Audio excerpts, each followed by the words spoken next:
right now. Maybe the Atahualpa was right when he said that coca is poison for white man and a benediction, no, a blessing for the Indian.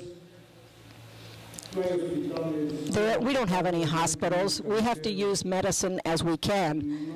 We don't have highways. We don't have any electrical light in our communities. But we continue to live as we have lived for many, many years, for generations, as in the times of the Atahualpa. Our children continue to write under a torch or to the light of a candle. From a point of view, is medicine for us. Coca is our medicine. We have to calm our pain with coca, headaches or bones or whatever happens to ache, and other types of disease that we have. So those of us who consume coca leaves and who chew the coca leaf, we need to defend, and we're obligated to defend our sacred leaf. But there is a policy in the United States that they don't want to see this part of the coca. In Bolivia, there has been a law which even prohibits chewing the coca leaf. It prohibits planting the coca leaf, even in our yungas and in other places. But I'm talking about our agricultural areas, the traditional agricultural areas. We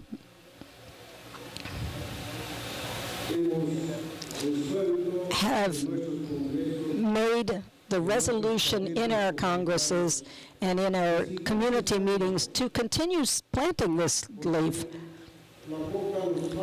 Coca is necessary to us. It's necessary to all of Bolivia.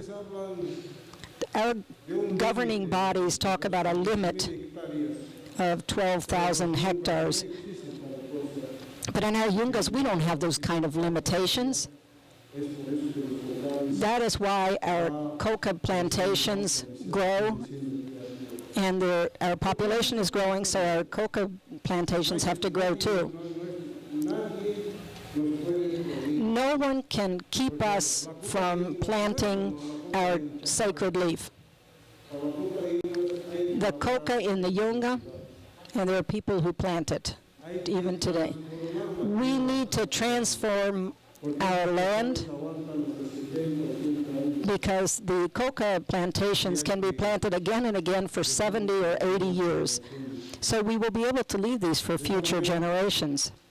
This is why the governing body that we have today, and the others have gone before these people in the government palace, because they keep telling us not to consume coca. That is why in Bolivia there is a permanent mobilization, and we are blocking roads and problems to access our cities. This coca leaf is everywhere. It's in the communities, all of the communities where it is cultivated. If we're talking about yuncas, de Huancané and Las Lomas and Curipata and all of these other agricultural areas, all of those places,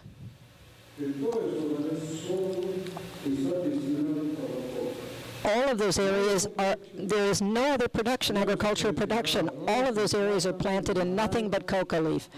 There are certain areas that have orange trees and things, but they're not in the coca areas. In our community, this is what they live from. They sell the coca, and they can let their children study. They buy their sugars and their noodles and all of the things, the foodstuffs that they need to live. If they didn't have this coca leaf, what are they going to do? There's going to be a bunch of massacres there's going to be another, I don't know what the government thinks they're going to do to us, and they're going to go into the yungas and they're going to throw us out. And this is going to be absolutely impossible. Our government will not be able to do it. In many places, therefore, they say coca or death. I just want you to understand, especially the newspaper people who are here, that the war for coca is going to continue in Bolivia. If we were in power, if we were the government, if an indigenous person were president of Bolivia, we could take even more drastic measures. Actually, currently, we have social control in Bolivia. Nobody can put down coca, and they can't have access to their wells or whatever.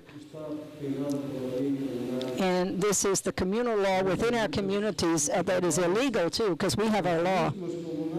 The same communal farmers who cultivate this go and to the authorities, or they go forward and ask for public opinion to punish the people who violate our laws. Rarely does the government even hear about this or listen to us. But as I said a few minutes ago, if we were the owners of Bolivia or the owners of political power in Bolivia, we would make our own laws with which to stop the very famous drug trafficking. We would know how to do it. Drug trafficking is right in the middle of all of the political parties. It's right in the middle of the government in Bolivia. They are the ones who manage all of this. This is where the fat fish are, where the big dealers are. I have been in jail, and I have known what I have met personally the drug traffickers in Bolivia. I know Echeverria and other people. Actually, some of them in a meeting we had, they were telling how us, the great high-level politicians and the ministers in our government, are all involved in this traffic. And they take tons and tons of coca out into other countries. But who pays for this? Who are the ones that are in jail? Well, our brothers and sisters, our indigenous people. The people with the bow ties and the suits are never, ever go into jail in Bolivia. And that is why I must tell you that drug traffic is in the hands of the rich people and the governors of our country.